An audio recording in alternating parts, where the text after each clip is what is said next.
छठी मैया के लंबी लंबी केस, छठी मैया के लंबी लंबी केस। का रे लड़की दखिनैया, का कुलिन करत बाटा? हाथ पे हाथ धई के मने काम धंधा छोड़ के गाना बजाना गावे लगला। अरे कुलिन नटोटो जल्दी गुथा, अबहिन देखत बाटा भरी भर ठकौआ छनही के पारा लबाय, गैस खाली चरत बाय, जल्दी जल्दी कुलिन नटवा लगावा फिर से। का बताई हमार बड़की दीदी जराई के जाय छठी मैया निया से लीन होई गईनी कि भुलाई गईनी हमें और कुछ करे के बाय। रुक जा हमार बड़की दीदी, हम तो जानती हूँ हमार बड़की दीदी 5 मिनट का काम 2 मिनट में करनाइला। क्या तना समय लगी हमार बड़की दीदी अटवा गुथई में, बस हमार बड़की दीदी 2 मिनट रुकी जा। ए हमार बड़की दीदी, हमार देखा बेले वाला काम बा, हमार साना वाला काम नाई बाटे। ललका बहनी कहा जनलू की नाई, हम जौन काम करत बाटी वह काम करब। चाठी भगवान हमरे हाथ गोड़ नाई दिए बाटे। अरे लड़की दखिनैया, आज के दिन कुलिन दादी दारी में पटीदारी में चूर बाटा, कहियो नाई सुधरबा नानी लोगन। जानत बाटा कुली ने ठकौआ से यार के छाने के पारला छठी माई के जे भरत पे आवाला नाते रिश्तेदार सब के लागला प्रसाद देवे बाटे के गांव गाड़ा में, त कुलिन तनकी भर चट्टी ठकवा छनाई के बस हाथ गोड़ बटोरी लेहला है। बड़ा कुली नसकाती मेहरारू होई गेल बाटा। देखा हमार बड़की दीदी कहा तनाई वैसे चाही, अब कहा बताई हमार बड़की दीदी। अब देखा धीरे धीरे पियास का असर होता बाय।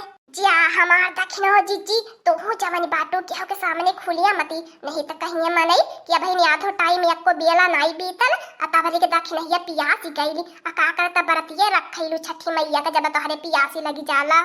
जल्दी जल्दी कुलिन करे, अबहिन जानत बाटा कुलिने, अबहिन कुली तैयार होई के बाद जानत बाटा सर के रे घाटे पे पहुंचे के बाद तैयार होई के।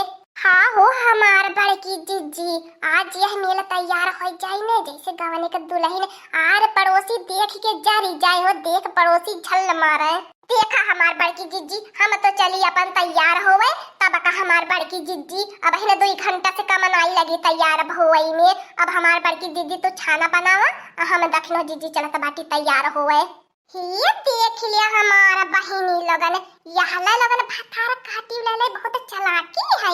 यह लोगन तैयार होवे चाहिए, हम बैठे बैठे ठकवा गुलगुला गुजिया छानबे।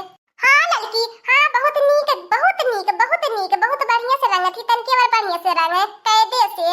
ए हमार बड़की जीजी अब कितने कायदे से रंग देखत बाटू, कितना बढ़िया डिजाइन हाचत बाटू। ए ललका बहनी, अपने वही रंग हवा मुरिया से तनकी हमारो गड़वा रंगी दिया, काया पर हाथवा रंग हा करी हमरे पियरिया में पोत उठी रंग। ठीक है बाय, हमार दखिन हो जीजी, अब वही रंग देत बाटी, तनी 2 मिनट रुकी जा बड़की जीजी के गड़वा बढ़िया से भर लेवे दे, अतहरो भरी देत बाटी। अब ये ललका बहनी बसंती का था पता नाई बाय माई धिया का कहा माई धिया हेराइल बाटी नी। का हो हमार दखिनो जीजी के करत नाव लेती बाटो, सोनले का बाते जिया रे हमारे चार शुरू की गयले। कारा हमार दखिनो जीजी अपन गड़वा गवा करा, तबे न तोहर गड़वा में रंग लगाई बले अब दे अपन गवा करा। हाँ बहिनी लोग ने छठी पूजा के त्योहार पे जाला मौका मिलला पाए, ललकी से बढ़िया से गोड़ा रंगवाई ले, नहीं तो भातार काटी वह कहियो त नाई रंगे की हिम्मत लेते। का तू नहीं लोगन तैयार हो गेलू कि नहीं? अबन तैयार हो भइलू कि आज दिन भर तैयारी होती रहबू, माने घटवा पे तह लोग ने के चलाव नहीं के कि नहीं कि आज दिन भर सजबे करबू? नहीं हमारी अम्मा पास होई गेला बाई, बस हमारी अम्मा औते बाटी तनी लोगवा खाली बदल ले झट से, कलुआ कमाई बनावती बाटे। हां आज वैसे हमारे पतोहियन के नजर ही नहीं लगे, आज तन्ने बड़ा नीक लागत बाटा। ए अम्मा तनी अपने बेटा वटवन के भेजा त अगर नाना लेके चला फला वाला लेके, अकेला हमने कितना सामान लेके चल पाई घाटवा पर ले। फलावा लाई ले त बाटी वही पे कुली ने लोट टकाई लिया, अपने दुल्ले घाटे पे जाए के बाद कपारे पे धरत धरत दुखाए लगी कुली ने, वही ठेला पे कुली ने लोट टकाई के लेके चला। हां हमारी अम्मा सही कहती बाटू, नहीं तो तने मेहनत से मेकअप से कब कुली बही जाई बेकार होई जाई। ये दखिनैया अपन तनी न लखवा हरवा बचावले रहे, कहीं कौनो ही चोरा न लई जाए। क्या हमारी अम्मा तोहारा भला होए, सब पूजा पाठ करे आई कि चोरी करे आई? जय हो छठी मैया की। अरे हमार बड़की जीजी ललका बहनी बोलले में कंजूसी ने करा, बोला छठी मैया की जय। ये ललकी दखिनाही तोने बड़ा आज सुंदर लागत है, बड़ा गजब लागत बाटा, देखा मैं कैसन लागत बाटू। कैसन तो लगबू हमार बड़की दीदी, जैसन तू रोज लागै वैसे लगबू, निक थोड़ी न लगबू, जैसे बाटू वैसे रहबू, जैसन भगवान बनाई दी बाटा वैसे रहबू। वह नाई कहले बानी हाथ फुहरी के तनो ओढ़ी पहनी ली है, निक नाई लगी है। ये देखिया पहनी लोग नी कौन जुग जमाना आई गेला बाय, एन्ने निक नाई लगत ही तब हम एन्ने के नीक कहत बाटी, एन्ने हम खराब कहती बाटी, जन के ने दुल्हन से नीक हम लागत बाटी। बाटी। अच्छा ये हमार बड़की जीजी बतावा कितने बेले हो पनिया में ठाड़ रहाई के पारी गड़वा तो हमार बुझाता भाई पिराए लागल है। अब ही का बुझाता भाई पिराता भाई अब ही तो लोगन के तो केरवा का घरियो लेके ठाड़ होई के भाई रुकी चले आता बाटी देता बाटी तब लेके ठाड़ हुआ तब पता चली। हां कलुआ लाई चल देता वंदन के केरा का घारी कुल खाड़ होए जल्दी से पूजा पाठ करके छुट्टी मिले। हां रे दादी सही है कहती बाटी छठ पूजा पे लाल बाटी दीजिए और चलो तो बाटी छठी मैया का गाना बजाई तो खबर हम नाचे बे डांस कराबे।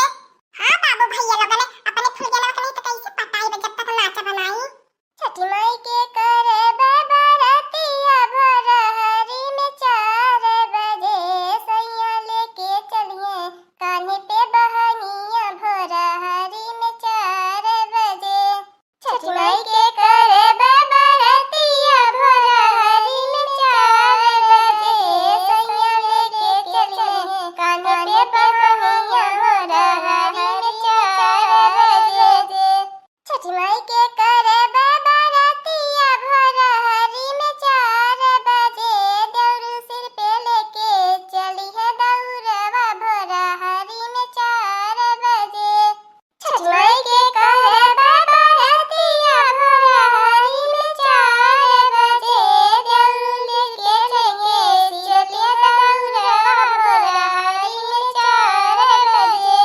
ए हमारी अम्मा तू बहरवा से ठाड़ ठाड़ नाई गाय बजाए पवती बाटू माने हम लोगन भूखलो पियासल बाटी आ हम ही लोगन गाना बजा लगाई तू का करे घटवा पर ले आइली बाटू तब तू कहली कि तनी अपने बिटिया उटिया के बलाए लिया अब बलाइबो नाई कैलो गाना ओनो नाई गावती बाटू खाली हमारे बिटियावन के नानी लोगन बलाइबो कराइलू आको लुग्गा कपड़ा दे के विदो नाई करतू त काया हमारे बिटिया। हां झूरे हाथे आवे झूरे हाथे जाले हमारे बिटिया हम नीक नाई लागत तब हम नाई बलवली जा हमारी अम्मा तू ई कुली सोची रखैलू अरे ई मनौ तो तारे बिटिया के जल्दी से गोद भरी जात। हां हमारी अम्मा तू ई कुली सोची न रखा जनलू लुग्गा कपड़ा के मारे आवे ने तारे बिटिया जब तू अमर तू है न लुग्गा कपड़ा नाई मिलत। हां हमारी अम्मा ई मनौ तो कि छठी मैया तारे बिटिया को बूझ ले अब कोनहु का गोदी भरी दे जन उनकर गोदी सुनी बाए ए बाकी अम्मा हमारा के मनाई दिख हमारा गोदी भरी जाए जा रे कलुआ करौ छवा तोरे लाज शर्म लागत है कि नहीं जब तोरे बियाह गवना होई तोरे मेहरारुआ का गोदी भरी कि तोरे गोदी भरी। ओ हाय रे बड़की अम्मा एडवांस में कह दिए छठी मैया से कि हमारे मेहरारुआ का गोदी भरी जाए कहां लगन हमार बियाहवा शादी नहीं करावत बाटा नहीं तो दे छठी हमारो लइका बच्चा होई गेल होता हमारो मेहरारू छठ पूजा का बाराती करती देखत है वो हमारे बड़की जीजी अब ही न खुद ही न पिद्दी भर के बाए एक मेहरारू चाही। हां नहीं ते काली लाल की दक्षिणैया तोने के पानी में खड़ा खड़ा गोड़वा पिया था कि नहीं नाही हो हमार बड़की जीजी गोड़वा काहे पिराई कुली छठी मैया का आशीर्वाद बाए तनको नहीं पिरात तू खाता बाई हमार बड़की जीजी कुल पीरा छठी मैया हरी लेहनी। हे हमारी अम्मा आवा तनी कलुआ के पठावा निकाले फलाला चला आवा घाटा पर से ठीक है बाय आवा त बाटी अब बिहान अपने बिटिया के बहनी लोगन बलाइब आज वे बलाई त हमरे बिटिया के मुअल का काम करे के परत बिहान बलाई त हमार बिटिया आई कुली फल वाला लेके जाई ठकवा कवा तब का बहनी लोगन जिंदगी भर हमारे बिटिया लोगन का नौकरानी गुलाम बन के थोड़ी ना रही ये देख लिया बहनी लोगन हमारे बिटिया गवे से आवेला हाथ पहती पहती काम करैले और जब हमरे बिटिया के भेजे के रही तो गुलगुला दूठी दे के भेज देती रहनी नहीं है आई आजे बहनी पूजा खत्म भइल आजे हम बलाइबे आई आवे हमार बिटिया कुली फरा कुल चीज भाई कुली रही के जाई। हां बहनी लोगन आई भी हो हमारी अम्मा खड़े खड़े का सोचा लगलू कुछ नहीं रे लड़की दखी नहीं तो नो ने जवन बाटा का सोचबे ये सोचत बाटी आवत बाटी अगर का सोचबे।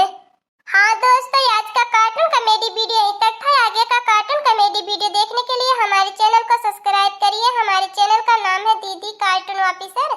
और हाँ दोस्तों हमारी वीडियो को ज्यादा से ज्यादा शेयर करें लाइक करें बेल आइकन को दबाना मत भूलिएगा सब्सक्राइब करना तो बिल्कुल मत भूलिएगा और हमारी कार्टून कॉमेडी वीडियो देखने के लिए आप सभी को धन्यवाद।